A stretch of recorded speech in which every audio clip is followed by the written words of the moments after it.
안녕하세요, 성도 여러분. 이번 주도 제가 나왔습니다. 저번 주에도 봤는데 이번 주도 봐서 좋으시지 않습니까? 많이 보다 보면 정이 드니까 제가 또 정이 더 들려고 이번 주도 제가 찾아왔습니다. 반가우시죠? 저도 이렇게 2주 연속 성도 여러분께 말씀을 전할 수 있게 되어서 너무 반갑고 좋은 것 같습니다. 이제 벌써 2020년이 한 달이 채 남지 않았습니다. 한 해가 시작할 때만 해도 언제 또 1년을 보내나 이런 생각을 했었던 것 같은데 벌써 마무리의 시기가 다가오고 있습니다. 이번에는 또 코로나로 인해서 뭔가를 하려고 하다가 훅 지나가 버린 느낌도 없지 않아 있는 것 같습니다. 여전히 우리는 어려움 속에 봉착해 있고 그 위기를 벗어나기 위해 노력하고 있습니다. 그리고 이렇게 시간은 흘러왔습니다. 오늘은 저번 주에 묵상했었던 갈라디아서 1장의 후반절을 묵상하여 말씀을 준비했습니다. 저는 이 말씀을 묵상하면서 나의 과거와 현재, 미래에 대한 하나님의 인도하심을 묵상했습니다. 나의 이전에도, 지금도, 앞으로도 인도하시는 주님의 사랑을 오늘 말씀을 통해서 느끼기를 원합니다. 이렇게 한 해를 마무리하는 이 시기, 나는 2020년을 어떻게 보냈을까 돌아보는 시간이 되기를 원합니다. 한 해를 마무리하며 되돌아보는 삶의 모습. 첫 번째, 나의 삶을 하나님의 사랑으로 살았는가 돌아보는 것입니다. 본문 13절과 14절의 말씀을 보겠습니다. 내가 이전에 유대교에 있을 때 행한 일을 너희가 들었거니와 하나님의 교회를 심히 박해하여 멸하고 내가 내 동족 중 여러 영겁자보다 유대교를 지나치게 믿어 내 조상의 전통에 대하여 더욱 열심히 있었으나. 오늘 본문의 바울은 자기 자신이 바울이라는 이름을 가지기 전 사울의 시절에 행했던 것들을 회상합니다.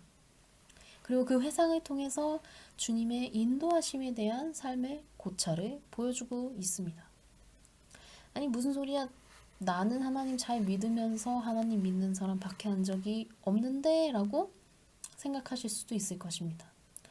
이 바울이 말하는 과거에 대한 회상은 오늘의 나에게 어떤 것을 말해줄까요? 오늘 2020년 한 해 동안의 나의 삶을 돌아본다면 과연 나는 하나님의 사랑의 삶으로 세상에 있었는가를 말해주고 있습니다. 바울은 하나님을 만나기 전 사울의 시절에 하나님을 믿는 교회와 성도들을 박해하고 멸하는 것에 열심을 다하던 사람이었습니다. 그 중에서 그리고 14절에 보면 그 중에서도 자신의 주변에 있던 사람들 중에서도 지나치게 열광적으로 성도들을 핍박했다는 것을 알 수 있습니다. 사울의 시절에 유대교에 대한 열광으로 하나님의 복음을 마치 물과 기름과 같이 여겨서 박해했던 것입니다. 물과 기름은 서로 섞일 수가 없는 존재이지요. 이와 같이 내가 생각하는 유대교의 전통만이 전부이며 그 믿음만이 전부라는 사울의 생각은 다른 이들을 사랑하는 것보다는 채찍질하는 것에 앞장서게 만들었습니다. 나는 물이고 너는 기름이다. 그렇기에 우리는 섞일 수가 없으니 둘 중에 하나는 멸해져야 한다. 라는 바울의 생각이었습니다. 하나님의 사랑을 잊은 믿음은 누군가를 고통 안에 있게 하는 부정적인 결과를 불러일으키기도 합니다. 바울의 이 모습 속에 어쩌면 나도 똑같은 모습이 존재할 수도 있습니다. 한 해를 돌아보았을 때 나의 믿음만이 전부이며 그 외의 것은 채찍질해야 한다고 생각하는 나의 모습이 있을 수도 있습니다. 하나님의 사랑은 중요하고 나에게 큰 기여가 되겠지만 세상에는 허락될 수 없다고 생각하는 모습이 있을 수도 있습니다. 때로 우리는 그리스도인의 삶이 마치 세상 속에서 물과 기름처럼 완전하게 나뉘어져야 한다고 볼 때가 있습니다. 그래서 세상에서 해야 할 사랑의 일이 뒷전이 되고 세상의 문제에 대해서만 말을 할 때가 있죠. 하지만 오늘의 내가 해야 했던 것은 무엇일까요? 하나님의 사랑의 삶을 사는 것이었습니다. 커피에 우유를 부으면 어떻게 될까요? 이것을 우리는 라떼라고 합니다. 서로의 고요함은 지키면서 커피와 우유의 맛이 잘 섞여서 조화를 이루는 것. 하나님의 사랑 앞에 내가 해야 했던 일은 물과 기름처럼 나뉘어 사랑을 잇고 채찍질을 하는 모습이 아니었습니다. 커피와 우유가 서로가 조화를 이루듯 하나님이 주시는 나를 향한 그 사랑의 경험을 내가 기억하고 가지고 있는 것. 이것이 아주 중요한 본질이겠죠. 그리고 그것을 간직하고 세상 속에 들어가 그 믿음을 잘 섞이게 하는 것이 내가 그리스도인으로서 해야 했던 일이었습니다. 이것은 한 해를 마무리하는 시기에 아주 큰 의미가 될 수 있습니다. 2020년의 마지막 달을 앞두고 그 마지막이 한 달이 채 남지 않은 상황에서 나의 1년의 삶을 돌아볼 때 어떤 모습을 가지고 있으셨나요? 하나님의 사랑의 삶을 세상에 섞이게 하기 위해서 살았는가? 아니면 물과 기름처럼 나뉘어서 나의 믿음과 세상은 별개의 문제라고 생각하며 사는가? 하나님의 사랑의 삶을 사는 것의 의미를 우리가 다시 한번 돌아보기를 원합니다. 한 해를 마무리하면서 돌아보는 삶의 모습 두 번째. 언제나 나와 함께 계셨던 주님을 보는 것입니다. 2020년의 나를 돌아보았을 때 내가 하나님의 사랑으로 살았던 혹은 살지 못했더라도 감사할 수 있는 이유가 있습니다. 그것은 주님은 언제나 나와 함께하여 주셨다는 것입니다. 15절에서 17절의 말씀을 보겠습니다.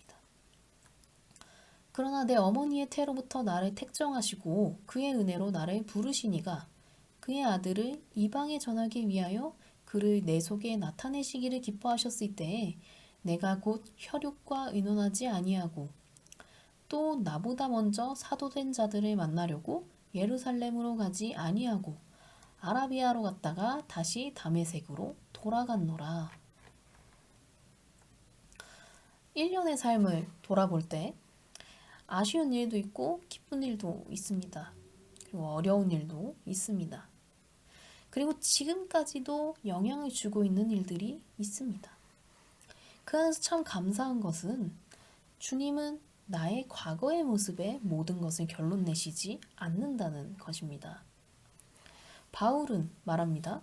어머니의 태로부터 나를 택정하시고 그의 은혜로 나를 부르시니 이전에 내가 유대교에서 하나님을 믿는 이들을 핍박하고 멸하게 하려 함에도 주님은 나에게 은혜를 베풀어 주셨다. 그리고 더 이어서 바울은 그 자신의 과거의 일을 믿음의 성숙함을 위한 발판으로 삼습니다. 바울은 사울의 시절에 하나님을 믿는 자들을 박해하다가 주님의 음성을 듣고 회심을 합니다. 그리고 그 회심의 경험을 통해서 자신을 그 사랑을 하나님이 자신에게 주신 그 사랑을 경험한 후에 하나님의 일을 하는 것에 열심을 다하기로 마음을 먹습니다. 사도 바울로서의 길을 가기로 마음을 먹습니다. 16절에서는 이 마음을 지키기 위해 자신의 가장 가까이에 있던 혈육과 이 문제에 대해서 의논하지 않습니다. 이것은 육에 대한 생각보다 하나님의 사랑을 앞서서 생각하게 하기 위한 바울의 노력이 필요했을 것입니다. 그리고 17절에서 사도들을 만나러 바로 예루살렘으로 가지 않고 아라비아를 거쳐서 찾아갑니다. 사실 사도가 되기로 마음을 먹었다면 사도들이 자리하고 있는 그 예루살렘을 가서 사도들의 제자가 된다든지 혹은 사도들에게 인정을 받아서 그렇게 살았으면 계획대로 잘 이루어졌을 일입니다. 그리고 이런 생각을 바울도 개인적으로 하고 있었겠죠. 그런데 바울은 아라비아로 갑니다. 이 아라비아라는 곳은 사막과 광야의 땅입니다. 그리고 18절에는 3년 후에 예루살렘에 게바를 만나러 갔다라고 나와 있습니다. 여기에서 말하는 게바는 베드로입니다.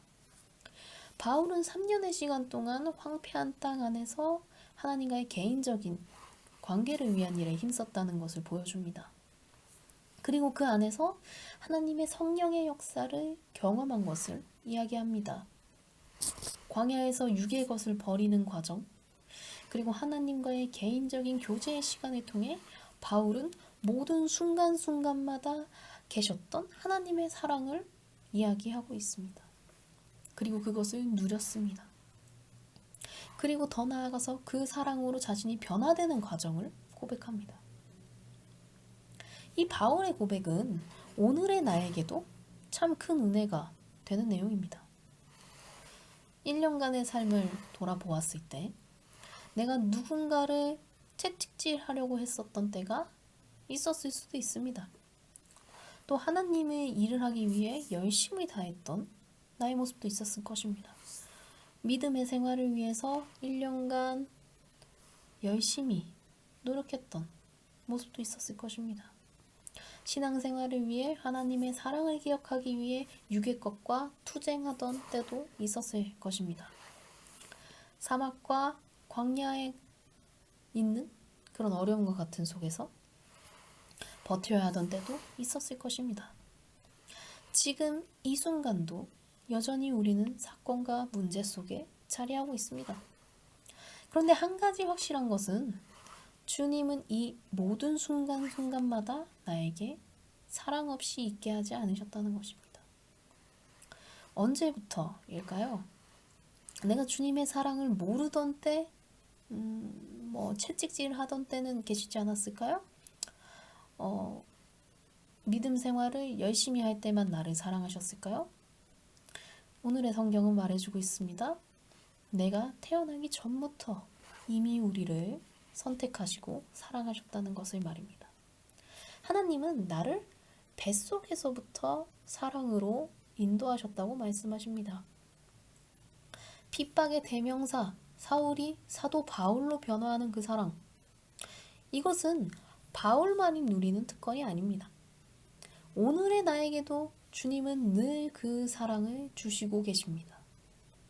언제나 나와 함께 계시며 사랑을 주셨던 주님을 되돌아보기를 원합니다. 한 해를 마무리하며 되돌아보는 삶의 모습, 세 번째. 그것은 나를 믿음의 전성기로 이끄시는 주님을 보는 것입니다. 21절에서 24절의 말씀을 보겠습니다. 그 후에 내가 수리아와 길리기아 지방에 이르렀으나 그리스도 안에 있는 유대의 교회들이 나를 얼굴로는 알지 못하고 다만 우리를 박해하던 자가 전에 멸하려던 그 믿음을 지금 전한다함을 듣고 나로 말미암아 하나님께 영광을 돌리니라.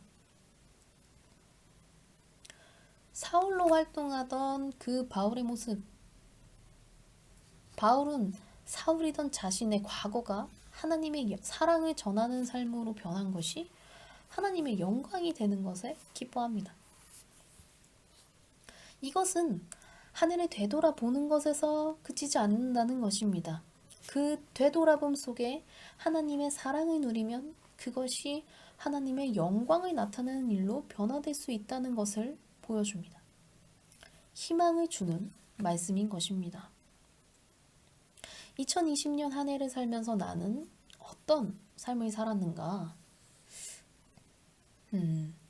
어쩌면 하나님의 사랑의 삶을 살지 못했을 수도 있습니다. 사랑을 누리기 위해 노력했지만 마음처럼 쉽지 않았을 수도 있습니다. 어려움에 있었을 수도 있습니다. 그러나 그것은 지나간 과거이며 주님은 언제나 어디에서든 항상 나를 사랑하신다는 것을 말씀하십니다. 그리고 앞으로의 내가 사도 바울과 같이 하나님 앞에 더 빛나는 삶을 살기를 원하심을 말해주고 계십니다. 전성기라고 하는 단어가 있습니다. 우리는 이것을 인생의 황금기라고도 이야기를 합니다. 이번 추석 명절에 나훈아가 KBS에서 코로나 극복을 위한 이제 목적으로 콘서트를 한 적이 있었죠. 그때 시청률이 추석 연휴에 최고치를 찍었습니다. 저희 부모님 세대는 물론이고 젊은 세대들 사이에서도 큰 화제가 되었습니다. 저희 주변에서도 왜 나오나 했는지 알겠다. 이런 평을 하기도 했었습니다. 그리고 그 콘서트를 계기로 나훈아의 전성기가 다시 시작된 것 같다라는 이야기도 나왔었습니다. 전성기, 세상에서의 전성기는 어떤 한때 혹은 과거의 영광과 같은 의미를 가지고 있습니다. 나의 삶을 돌아보았을 때 나의 믿음의 전성기는 어디에 자리하고 있을까요? 저는 그렇게 생각합니다. 제2의 전성기를 경험하는 나훈아와 같이 나의 믿음의 전성기는 한때 혹은 과거의 영광에서 그쳐야 하는 것이 아니다 라는 것입니다. 내가 과거에 하나님을 믿는 것에 힘썼습니다.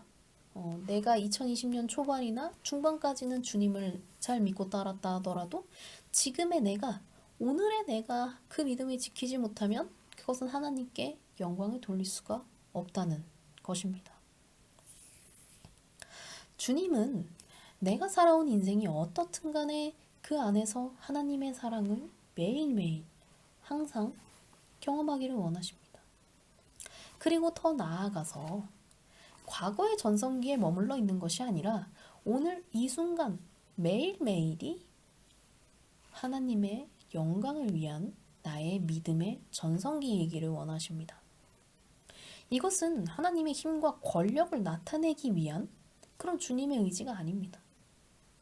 내가 하나님의 사랑을 느끼며 하루하루를 전성기와 같이 빛나게 살아갈 때, 그때 내가 천국을 경험할 수 있기 때문입니다. 이것이 주님이 나에게 오신 목적이었습니다. 그리고 그렇게 살아가는 나를 통해서 세상에 하나님의 영광이 무엇인지 나타낼 수 있는 것입니다. 그렇습니다. 성도 여러분. 나의 믿음의 전성기는 지금 어디에 있습니까? 어느 시기에, 어느 자리에 머물러 있습니까? 하루 전인가요? 한 달 전인가요? 아니면 몇 년 전인가요? 나의 삶을 되돌아보기를 원합니다. 오늘의 주님은 말씀하십니다. 내가 이 한 해를 되돌아볼 때 하나님의 사랑의 삶으로 살기 위해 노력하는 것, 혹은 그렇게 살지 못했다 하더라도 여전히 나를 은혜로, 사랑으로 인도하고 계시다는 것입니다. 그 과정에는 아주 다양한 일들이 존재합니다. 희노애락에 함께하는 그런 일들이 존재합니다. 그리고 언제나 항상 나와 함께 해주시는 하나님의 사랑도 존재합니다. 더 나아가서 한 해를 마무리하는 지금 이 순간도 마무리의 모습이 아니기를 원하십니다. 새로운 시작과 같이 제2, 제3의 믿음의 전성기를 매일매일 경험하기를 원하시는 주님의 사랑이 나에게 임하고 있습니다. 그리고 그것을 통해서 하나님의 영광을 나타내는 삶을 살기를 원하십니다. 내가 천국을 경험하기를 원하십니다. 이 주님의 사랑을 묵상하기를 원합니다. 그리고 그 사랑을 위해 말씀이 육신되어서 이 땅에 오셨던 그 예수님의 임하심을 뜻깊게 여기어 축하하는 2020년의 마지막 달이 되기를 소망합니다. 감사합니다.